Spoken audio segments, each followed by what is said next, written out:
Ho, ho, ho! Merry Christmas! This is Cinematic Motif.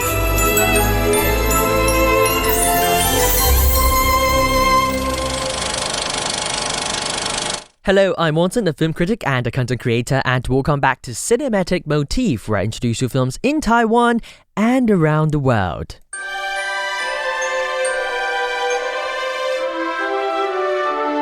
Okay, I know you might be asking, isn't Christmas over? Well, of course, I know today is the 26th of December, but because of the time difference between, Taipei here and our dear listeners all over the world, I know that there are a huge amount of the world is still on the 25th of December at this time during our broadcasting time. Okay, so technically, it's still Christmas! Merry Christmas, everyone! I hope you've already had a wonderful Christmas, wherever you are. So we've already done the Christmas special last week, but I want to keep that Christmas vibe here because Christmas, and then we have our New Year very, very soon. Today is also the final episode of 2025, the final episode of Cinematic Motif. So today we are going to go through some of the biggest news recently, the updates, and also, a little wrap up for the cinematic office, the cinematic industry here in Taipei. Today we're going to talk about Netflix acquisition of Warner Bros. Discovery. That is a big thing in the cinema industry worldwide. And then we also are going to look at the film from Taiwan that is already shortlisted for the Oscars. And then we are also going to talk about the box office lineup, the countdown from number 10 to number 1 here in Taiwan. All packed in our show today. So stay tuned and don't go anywhere here on Radio Taiwan International.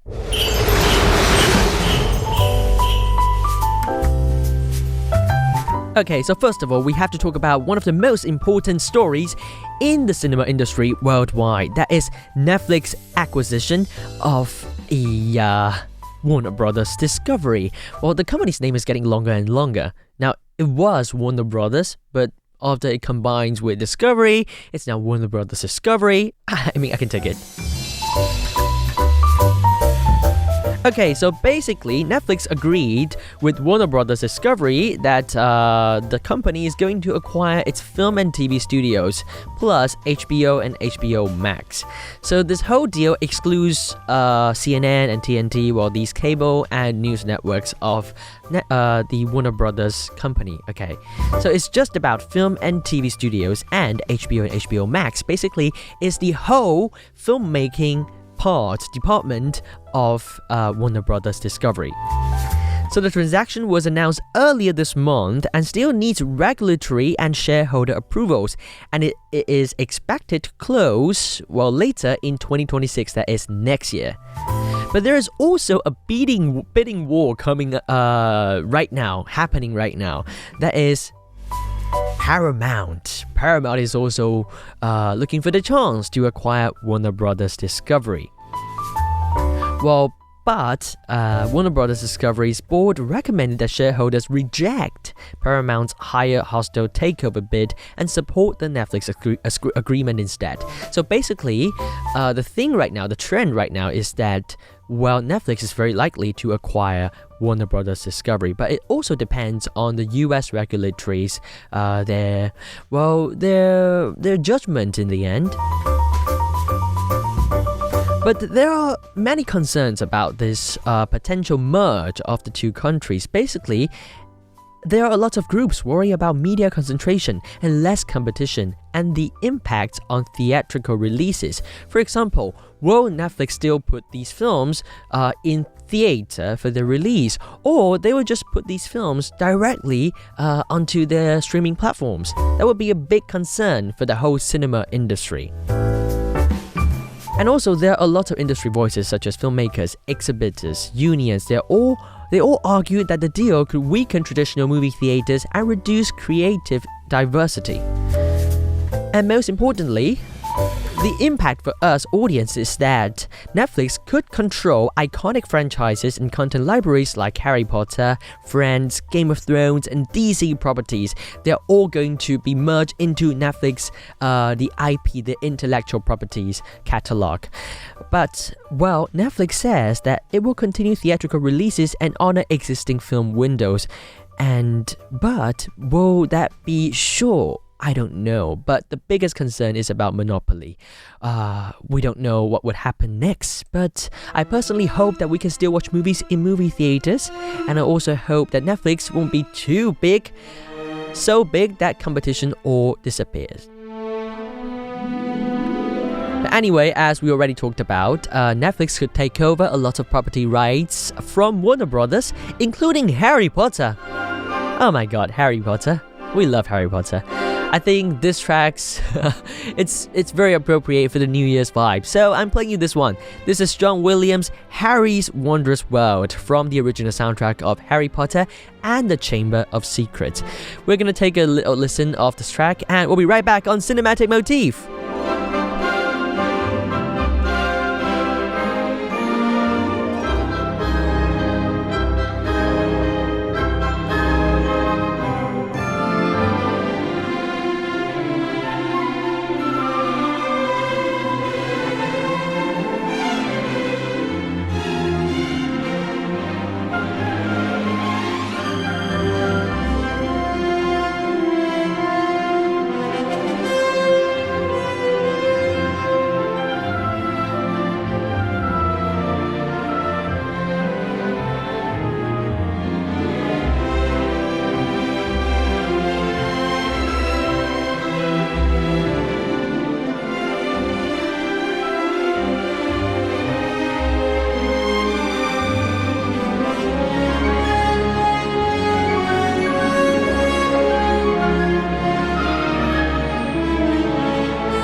This is John Williams and Harry's Wondrous World from Harry Potter and the Chamber of Secrets. You're listening to Cinematic Motif on Radio Taiwan International. Today we're talking about some of the updates to wrap up the year of 2025.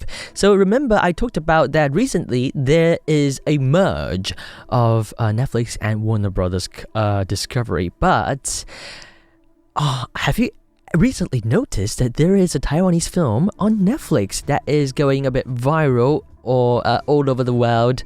I'm talking about Left-Handed Girl, 左撇子女孩. So this film is now out on Netflix, but also out here in theaters here in Taiwan and several countries in the world. I think in Poland especially, and also in France recently. They're all in theaters, but worldwide it's on Netflix right now. So this film, 左撇子女孩, has been selected as one of the 15 films shortlisted for the Oscar for the Best International Feature Film by the Academy of Motion Pictures, Arts and Sciences. So basically, the Oscar goes like this. The shortlisted films, they will go into next round of voting, and finally, there will be 5 nominees for the award, and they will be chosen and announced on January 22nd, 2026, which is about like 3 weeks to 4 weeks away. So the director, Zhou Shiqing, and the films, 左撇子女孩, it's just it's a wonder here in Taiwan. And this whole film is co-written by Oscar-winning filmmaker Sean Baker. And the story is a coming-of-age drama centers on a left-handed girl navigating clashes with traditional patriarchal expectation. Because in patriarchal society, or in Taiwan, sometimes if you're left-handed, you'll be treated differently. And you can mirror that situation into women's oppression in a society, in patriarchal society, in Taiwan sometimes, and that is the core value of the story. I think it's a very touching film.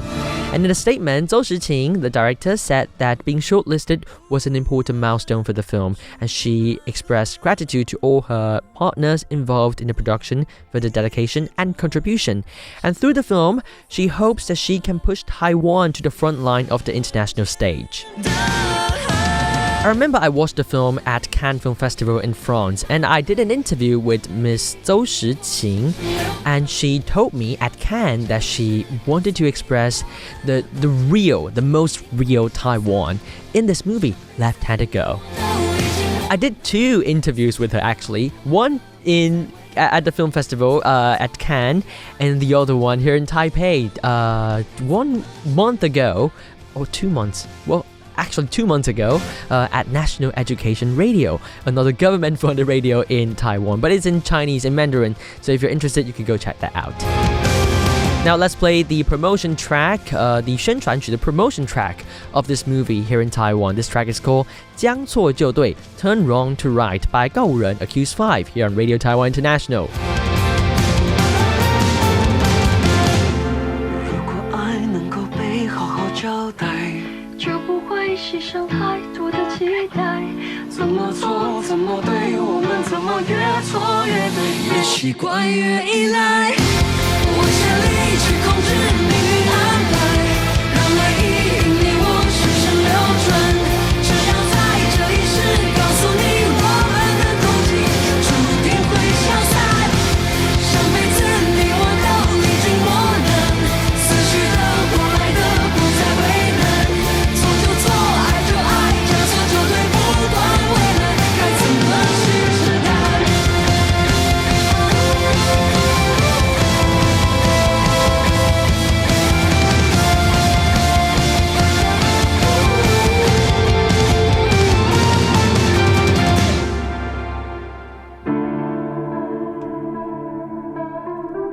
That is 将错就对, Turn Wrong to Right by Accused 5, 告五人, and that is also the track, the promotion track, the trailer track for Left-Handed Girl, 左撇子女孩 here in Taiwan, and that is the film that is not nominated but about to be about to be nominated by the Oscars for the Oscars, but now shortlisted for the Oscars in the Best International Feature.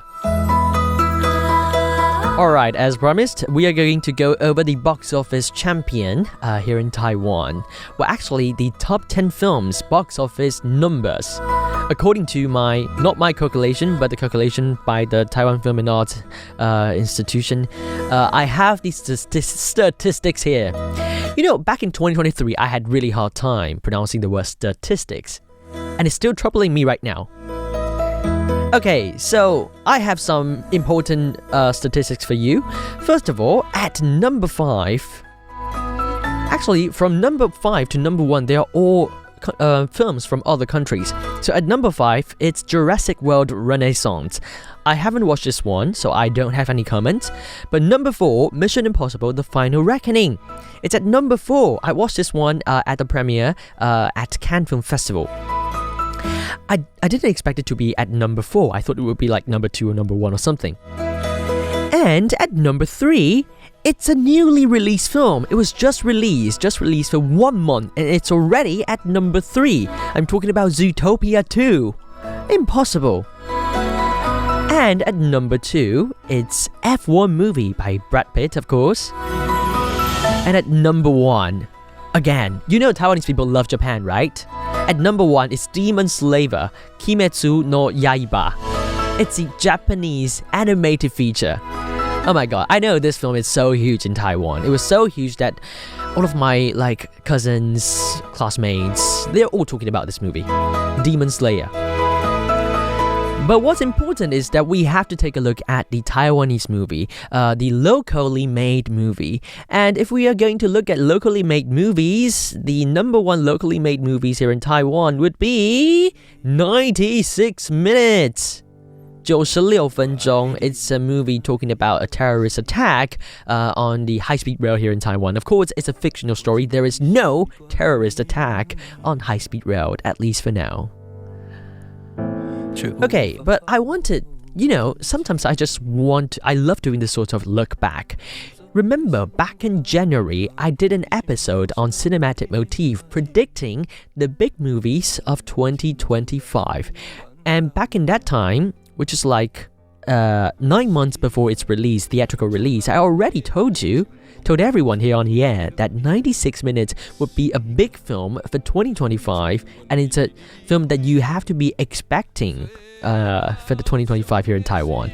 And now it's already it's the most grossing box office, according to the box office here in Taiwan, the locally made movies topped at the chart at number 8 for the all movies, but number 1 for the movies locally made here in Taiwan. It's cool, right?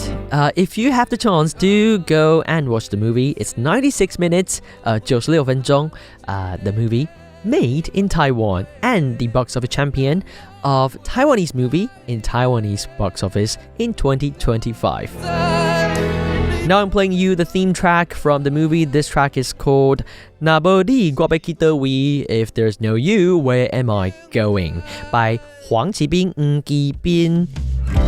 Yes, that's Taiwanese Daigi. So if you want to learn Daigi with me, do stay tuned on Radio Taiwan International. And that's all for this week on Cinematic Motif. Thank you for tuning in. I'm Wanson, and I'm going to be back next week. Goodbye.